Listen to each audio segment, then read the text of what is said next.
Պատկերացնում ես, որ դու եւ Գևորգ Գրիգորյանը նորից միասին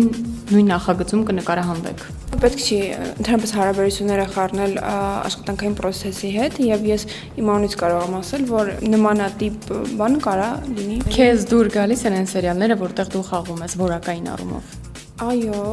ինչ է նշանակում սերիալային դերասանուհի։ Դա պիտակ է ուղղակի, որ մարդկանց վրա են կպցնում եւ հատկապես ոչ լավ իմաստով։ Դու սերիալից դուրս փորձում ես քեզ ռեալիզացնել։ Թատրոնի իմիջիվիմ, եթե խոսքը թատրոնի մասին է, եւ ես հազվադեպ դերասաններից եմ, ով ոչ միայն չի սիրում, այլև խոստովանում է։ Այո։ Առիթ ես ունեցել վարելու առավոտյան ծրագիր։ Տպավորությունն այդպեսին էր, որ դու քեզ քո ապսեյում չես զգում։ Հա, իսկապես։ Ես հասկացա, որ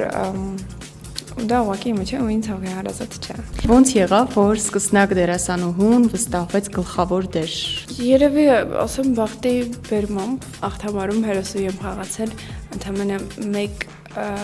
օր շուտ որոշում կայացնելուց հետո Ելենա Արշակյանի կողմից։ Այս անորակին որտեղից են գտել։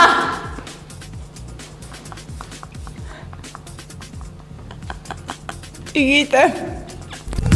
Go Sport 96.3 FM-ի ոդքասթային եթեր։